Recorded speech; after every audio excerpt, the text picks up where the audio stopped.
자, 유섬 나온 날 정유라 호위무사도 입국했습니다. 자, 정유라 호위무사가 누구랑 같이 입국했을까요? 바로 정유라 씨의 아들과 함께 아들을 데리고 덴마크에서 입국했는데요. 자, 강병규 기자. 네. 방금 막 비행기에서 내렸다는 소식이 들어왔어요. 네, 그렇습니다. 일단 오늘 알려진 대로 그 정유라 씨의 아들, 그리고 아들을 데리고 있는 보모, 그리고 마필 관리사가 입국을 했습니다. 일단은 뭐 우리 얼굴이 제대로 공개된 적이 없었기 때문에 과연 취재진이 이거 찾을 수 있을까? 현장 기자들도 상당히 좀 의심을 많이 했었는데 다행히 최근에 사진이라든지 여러 기자들에게 포착이 돼서 지금 소식이 전해져 오고 있습니다. 자, 그럼 이현수 기자, 이 지금 들어온 정유라 씨 아들과 호위무사들이라고 저희가 언급해 호위무사 소개는 나중에 좀 해드리겠고요. 자, 이들 바로 미승 빌딩으로 가는 건가요? 우선 그럴 가능성이 큽니다. 뭐 아들이나 그 보모나 이제 마필 관리사들 같은 경우는 뭐 송환 대상이나 이제 바로 조사를 받아야 되는 대상은 아니기 때문에 우선 입국을 한 뒤에 좀 비밀리에 이동을 하고 싶었을 텐데 우선 일정이 알려지게 됐고요. 뭐 초반에는 유섬나 씨랑 같은 비행기를 타고 온다는 막 잘못된 정보가 알려져서 혼란이 오기도 했었는데 각각 다른 비행기를 타고 들어왔고요. 아마 조금 전에 들어왔고 조금 안에서 시간을 보내다가 바깥에 이제 취재진이 있으니까 좀 천천히 나오고 있는 것 같습니다. 아마도 지금 정유라 씨가 두문불출하고 있는 그 최순실 씨 소유의 미승 빌딩으로 바로 향하지 않을까 싶은데요. 뭐 보모라던가 마필관리사 모두 이렇게 보호해주는 인사들이 있기 때문에 정유라 씨가 굳이 나오지 않아도 그 미승 빌딩 안에서 이제 모자 상봉이 이루어지지 않을까 싶습니다. 네, 정유라 씨 아들 일행들의 모습은 저희 채널의 카메라에도 잡혔는데요. 저희가 한 가지 고민스러운 부분이 바로 이 부분입니다. 정유라 씨 아들은 이제 갓 2돌밖에 안 됐습니다. 그래서 저희가 바로 시청자분들께 보여드리기가 그렇고 지금 다른 영상 작업을 통해서 보여드리려고 준비를 하고 있는데요. 강병규 기자, 네. 아무래도 2돌 된 아들한테 쏠리는 관심, 정유라 씨 가족들에게도 굉장히 부담이긴 하겠죠. 네, 그렇습니다. 뭐 일단 취재 기자들끼리도 얘기했던 게 과연 지금까지 정유라 씨의 아들은 누가 키우나였다면 이제는 아들은 누가 키울 것인가? 라는 그런 고민이 남습니다. 왜 그러냐면 저희가 뭐 가족 관계를 좀 설명해 드리면요. 최순실 씨는 현재 할머니는 7개월 동안 지금 구치소 생활 중에 있죠. 그리고 그 이모는 뭐 석방 예정이지만 하지만 가까운 관계는 아닙니다. 그리고 정유라 씨는 엄마는 불구속 상태의 재판이 예정돼 있고 사실 사람들 사이에서도 상당히 비난을 받고 있거든요. 그리고 아버지인 신주평 씨는 취재진에게 좀 연락이 두절된 상태입니다. 저희가 지금 방금 방송 전에도 전화를 했었는데 뭐 연락이 닿지 않아서 지금 일단은 잠적을 한 상황이기 때문에요. 그렇다면 이 아들을 누가 온전하게 돌봐줄 것인가 라는 그런 의문이 남고 아들이 앞으로 자랐을 때 나중에 이런 기사들을 보고 혹은 이런 소식들을 뒤늦게 듣고 과연 어떤 생각을 가질 것인가 어떻게 자라날 것인가 라는 걱정이 참 지금도 많은 상황인데요. 일단은 이 아이에 대해서 정유라 씨의 전 남편인 신주평 씨가 저희 채널A 단독 인터뷰에서 이런 안타까운 소감을 전했었습니다. 직접 한번 보시겠습니다. 아이를 어떻게 가지게 돼서 동거를 시작했어요. 저희 부모님이랑 누나랑 이렇게 막 그쪽은 이제 최순실 씨랑 이제 최순득 씨랑 장시호 그분이 나오고 있어서 얘기를 몇 번 많이 하셨어요. 아기를 맨 처음에는 지우자는 얘기밖에 거의 없던 걸로 알고 있었어요.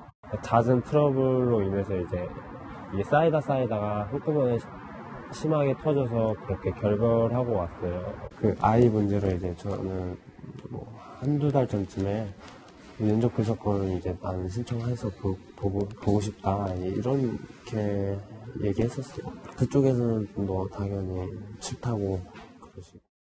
네, 사실 이번 사건을 보면서 그 아기가 들어오는 영상을 이제 보도할 때도 저희가 고민을 하는 부분이 있는데 아기가 무슨 잘못이 있겠느냐라는 측면이 있는데요. 장시호 씨 같은 경우는 특검팀에게 손편지를 쓰면서 본인의 아들의 이야기를 하면서 아들에게 떳떳한 엄마가 되고 싶다라고 밝히면서 사실 적극적으로 협조한 배경이 아들에 있었다라는 분석이 나왔었습니다. 이런 아들에게까지 초점이 맞춰지고 있는 상황에서 정유라 씨나 다른 최순실 씨 같은 경우도 사실 수사에 적극적으로 협조를 해야 하지 않을까라는 생각이 듭니다. 근데 변호사님, 네. 정유라 씨를 저희가 취재할 때 아들을 덴마크에서 데리고 들어오면 전 남편인 신주평 씨랑 그 아기 양육권 문제로 다툴 소지가 크다. 그래서 못 데리고 들어올 것이다. 이런 관측들도 있었는데 오늘 이렇게 전격적으로 아이를 데리고 들어온 이유 정유라 씨가 불구속 상태를 더 유지하기 위해서 하는 거 아니냐 이런 관측도 있어요. 어떤 게 기본적으로 그 부분에 대해서는 법률적으로 의미는 있다라고 얘기할 수 있습니다. 아시다시피 기본적으로 이제 지금 정유라 씨 같은 경우에는 엄마인 최순실 씨가 지금 구금돼 있지 않습니까? 그렇다고 하고 거기다가 만약에 아빠인 본인으로서는 생물학적 아버지라고 하는 정윤혜 씨라도 같이 있다라고 한다고 하면은 본인한테 조금 불리하겠지만 이혼을 해서 아버지 같은 경우에는 지금 강원도에 있단 말이에요. 그렇다고 하면 사실상 우리가 거의 불문율적으로 부부간에 같이 구속을 하지 않는다든가 부자간에 같이 구속을 하지 않는다는 나름대로의 불문율이 네, 있다는 그렇죠. 점. 예. 거기 더불어서 이게 이제 갓 젖먹이 이제 아직 제가 알기로는 23개월 정도 됐다고 하는데 그와 같은 어린 아들이 있다라고 한다고 하면은 결국 그와 같은 점은 무슨 말이냐 하면은 도주할 우려가 적다란 것이 네. 어떤 법률적인 함의입니다. 이번에 영장이 기각되면서도 가족 관계를 언급했다는 점이 바로 말씀드렸듯이 사실상 엄마와 딸이 같이 구금됐을 경우에는 사실 옥바라지를 할 사람이 없다는 그런 점을 고려했고 거기에 플러스 지금 젖먹이 아들까지 들어왔다라고 한다고 하면은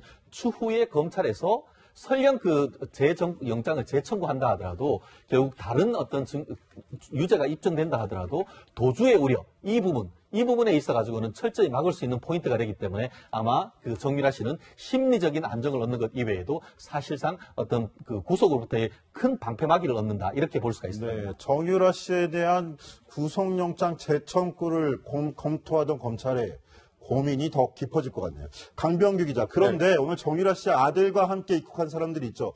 저희가 정유라 호위무사들이라고 호칭을 지었는데 네. 어떤 사람들입니까? 자, 일단은 제가 이 사람들이 사실 언론에 수면 위로 올라오지 않아서 좀 취재를 했었습니다. 그래서 대한승마협회 전임 전무랑도 이제 밥을 먹으면서 취재를 하면서 과연 이 사람들은 누구예요? 라면서 물어봤었는데 이렇게 말했었습니다.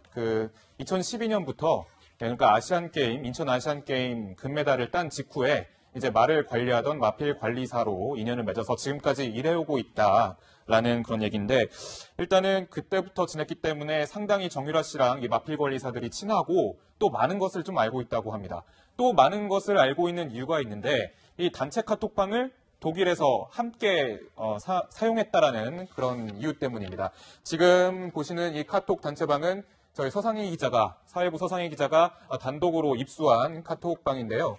지금 노승일 부장, 그리고 정유라 씨, 그리고 마필 관리사들 등 이렇게 총 5명이 모여있는 카톡방입니다. 그러니까 행정적인 것을 처리할 때 모두 이 카톡방을 통해서 얘기가 나오게 돼 있다라는 얘기입니다. 근데 이 카톡 내용을 보시면 지금 화면에도 보시겠지만 일단은 상당히 막역한 사이, 그러니까 농담을 주고받고 오빠라고 얘기하고 그리고 이모티콘을 사용할 정도로 농담을 던질 정도로 상당히 가까운 사이였다는 겁니다. 그러니까 이 마필 관리사가 그동안 언론에서는 호위무사 아니냐, 그리고 정유라 씨를 매니징하는 그 매니저가 아니냐라는 상당한 다양한 가능성이 나오고 있는데요. 일단은 독일에서 정유라 씨의 가족이 자주 갔다는 단골 한식당 주인은 이 마필 관리사가 정유라 씨의 애인인 줄 알았다고도 그런 말도 했었습니다. 그만큼 서로 친분이 있었다는 건데 두 사람의 관계 어디까지였을까요? 직접 한번 그 얘기 들어보시겠습니다. 난 그 사람 애인인 줄 아셨어요? 담배도 같이 피우고. 왜냐면 혼자는 안 있잖아요. 남편 같아요. 옆에 꼭 같이 안 피웠지. 옆에 앉으니까. 계속 이렇게 붙어 다니는데 착해요. 엄청 착해요. 머리도 바르고. 타박도 없고, 까다로운 것도 없고. 잘해줬어. 애기한테 좀. 걔한테도 가더라고. 밥 먹으면 또 데리고 가고. 자, 최 변호사님. 저만큼 이렇게 애인처럼 보일 정도로 굉장히 가깝게 지냈던 마필 관리사들입니다. 이 사람들 역시 검찰 수사 대상에 포함이 되는 건가요? 기본적으로 이 부분 같은 경우에는 이중적 지위를 가질 수가 있습니다. 한마디로 정유라 씨와 최순실 씨 같은 경우에는 국내로부터 어떤 여러 가지 혐의를 받고 있었지 않습니까? 그걸 알고도 옆에서 도와줬고 거기다가 독일에서 덴마크까지 같이 갔다라고 한다고 하면은 경우에 따라서는 이 범인 도피죄의 어떤 그로 해서 피의자로 인지될 가능성이 한 가지가 있고, 또 하나는 그와 더불어서 직접적인 관여를 했지는 않습니다만 지금 거리에서 이와 같은 그 삼성전자 측이 이 정유라 씨의 승마 지원과 관련해서 옆에서 봤는 사람들이기 때문에 결국 이 국정농단 사건과 관련해서 특히 삼성의 뇌물죄와 관련해서 결정적인 어떤 증인으로서 이른바 참고인으로 조사를 받을 수가 있을 겁니다. 지금 언론 조사에 봤을 때는 현재 어떤 피의자로 조사하는 것보다는 일단 불러서 참고인 조사를 받을 계획이 있다고 하는데요. 말씀드렸듯이 이 뇌물죄의 참고인을 넘어서 경우에 따라서는 말씀드렸듯이 이 그 최순실 일가의 범인 도피의 어떤 피의자로 조사를 받을 수 있기 때문에 본인들도 아마 변호인을 선임을 하거나 상당 부분 긴장하고 있을 가능성이 있지 않을까 싶습니다. 네. 이렇게 속속입국해서 검찰 수사를 앞두고 있는 사람들이 있는가 하면 오늘 풀려나는 사람도 있습니다. 바로 정유라 씨의 사촌 언니 장시호 씨인데요. 자, 이현수 기자, 네. 결국은 풀려나는군요. 언제 풀려납니까? 네, 오늘 자정에 풀려나게 되고요. 12월 8일에 구속이 됐었어요. 그래서 1차 구속 시한인 6개월이 만료가 돼서 이제 풀려나는 건데, 이 국정농단 사건에 연루돼 있는 피의자들, 그 공범들 중에서는 사실상 구치소 밖을 나서는 첫 인사가 될 예정입니다. 뭐 장시호 씨 같은 경우는 그동안 특검 도움이다, 뭐 복덩이다, 사실상 수사가 고비고비 넘을 때마다 결정적인 증언을 하고 또 결정적인 증거를 내놓으면서 사실상 특검의 수사에 상당한 역할을 기여했다고 알려져 있죠. 그리고 뭐 성격 자체도 부침성이 좋고 사교적이어서 특검 관계자들과 친해졌고 향후에 뭐 손편지까지 써서 감사했다 이런 메시지까지 전하기도 했는데요. 장시호 씨 같은 경우는 본인이 이렇게 석방되는 의미에는 아마 그 정유라 씨 사촌지간인 정유라 씨와 그 정유라 씨 아들까지 함께 보살피라는 뜻도 있을 거다라고 이야기를 하기도 했는데 뭐 실제로 그게 이어질지는 모르겠으나 오늘 자정에 이제 장시호 씨가 나온 다음에 어떤 행보를 하게 될지에 많이 관심이 쏠리고 있습니다. 네, 장시호 씨 하면 특검 수사관이나 교도관들에게 오빠라고 부를 정도로 구치성이 좋은 것으로 알려졌는데요. 특검 복덩이로도 불렸었죠. 구치소 생활 중임에도 넉살 좋은 행동들이 검사들의 마음도 녹였던 걸까요? 다소 엉뚱하기도 하고 당돌하기도 했던 장시호 씨의 그간 주요 발언들 묶어봤습니다. 화면으로 만나보시죠. 마스크 내리세요. 왜 마스크를 올리겠어요? 왜 개명을 했죠? 제가 몸이 너무 많이 아파서 저희 오빠 이름이 승우였습니다. 그래서 호자 돌림으로 승우시호라고 바꿨습니다. 아버지께서. 근데 그게 말이 와전돼서 뭐 제가 연예인을 좋아해서. 그래서 이름을 바꾸고 난 다음에 몸이 좋아졌습니까? 아니요. 장시호님, 제가 미우시죠? 네, 개인적으로 저를 미워하지는 마십시오. 뵙고 싶었습니다.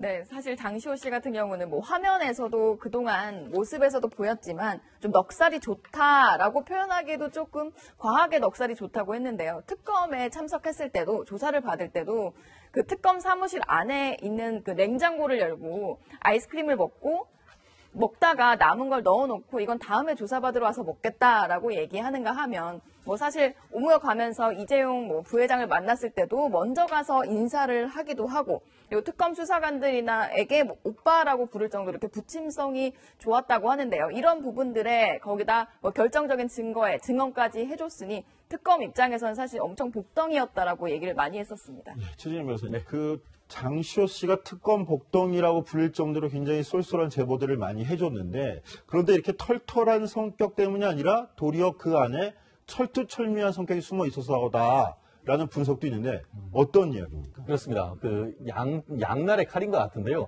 실질적으로 특검에 보통 도우미가 아니고 특급 도우미다 이렇게 할 정도로 사실 그 예전 같은 경우에는 연세대학교를 나왔는데 입시와 관련해서 뭐 성적이 공개되면서 머리가 나쁜 것이 아니냐 했는데 알고 봤더니만 이른바 그 사진과 같은 기억력을 가졌다라고 해서 그러게요. 상당 부분 도움이 됐었죠.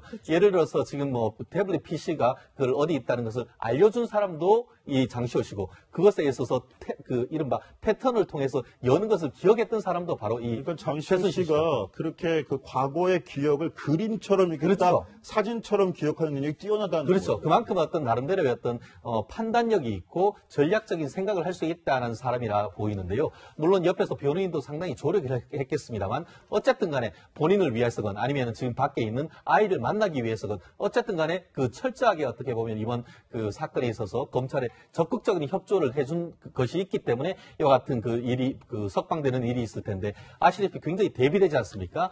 관련되는 다른 사람들도 지금 구속 기간이 만기가 되고 있지만 다른 분들에 대한 지금 법원에 이제 뭐 그 보석이나 이런 걸 청구를 했을 때 추가적으로 그 기소를 함으로써 그것을 원천 봉쇄를 했는데 이번에 검찰에서 이와 같이 추가적인 기소를 하지 않는다는 것은 사실상 지금까지 도모에 대한 나름대로의 보답이다 이렇게 볼 수 있는데 아마 이 부분에 대해서 개인적으로는 상당히 좋게 볼 수도 있겠습니다만 경우에 따라서는 이것이 박근혜 전 대통령이라든가 아니면 최순실 측으로서는 검찰의 중립성을 받을 수 있는 그런 부분이 될 수 있기 때문에 검찰로서도 이런 부분에 대한 어떤 대응 논리를 또 만들어 놓는 것이 필요하지 않을까 싶습니다. 저 변호사님, 좀 전에 박근혜 전 대통령 말씀을 하셨으니까 이것 좀 여쭤볼게요. 지난 재판에서 박근혜 전 대통령이 하품도 하고 그런 모습도 비쳤는데 지난 재판에서는 이 그림을 그리고 마치 낙서를 하는 듯이 지웠다가 또 지우개 그 찌꺼기들을 가리고 뭐 이런 내용, 이런 부분들이 보도가 돼서 화제가 됐는데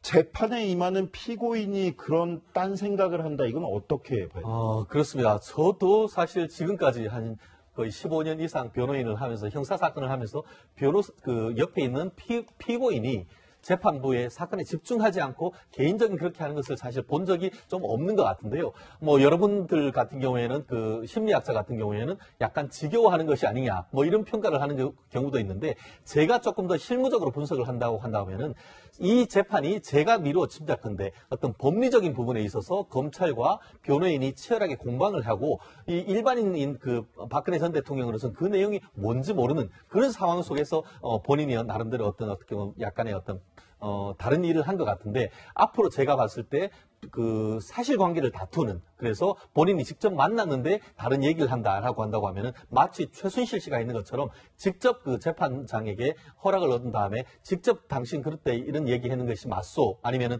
나는 그럴 때 이렇게 했지 않소 이런 식으로 할 가능성이 있는데 다만 그 이번에 그 3일 내지 일주일에 4일 정도 재판하는데 그중에 이틀 정도는 사실관계를 증인을 불러서 묻고 그 하루 정도는 서중조사를 하는데 서중조사할 때는 사실 변호인 아니면 내용을 모릅니다. 그렇기 때문에 저와 같은 모습은 또 반복될 가능성도 있지 않을까 싶습니다. 네, 그렇군요.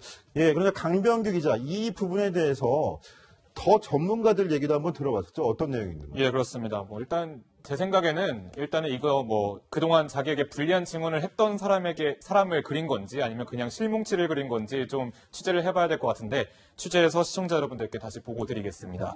자, 박 전 대통령이 그럼 왜 이런 행동을 했을까요? 두고두고 해석이 분분한데 제가 정신과 전문의에게 직접 한번 물어봤거든요. 한번 들어보시겠습니다. 만약에 이번 재판장에서도 똑같이 낙서를 하기를 갖다 반복한다 그러면은 그거는 재판부를 굉장히 무시하고 권위 자체를 깎아내리려는 의도적인 부분이 많아지게 되는 거고요. 만약에 요번에 새로운 재판부터는 그런 행동이 전부 없어졌다 그러면은 아마 대통령이 어떤 박근혜 전 대통령의 특별한 의도가 있었다기보다는 그냥 지루하고 하다가 이렇게 하게 되는 거고요. 그러면서 이게 이렇게 문제가 될 거라는 생각 못했을 가능성이 더 높은 거예요. 그러니까 요번에 새로운 재판을 지켜보는 게 중요해요.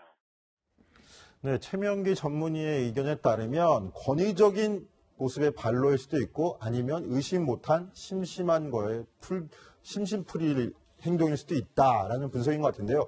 저희가 다음 재판을 꼼꼼히 지켜봐야 된다 그러니까 그 재판까지 보고서 다시 한번 진단해 드리도록 하겠습니다. 자, 최진영 변호사님하고는 여기까지 이야기 듣겠습니다. 감사합니다. 네, 고맙습니다.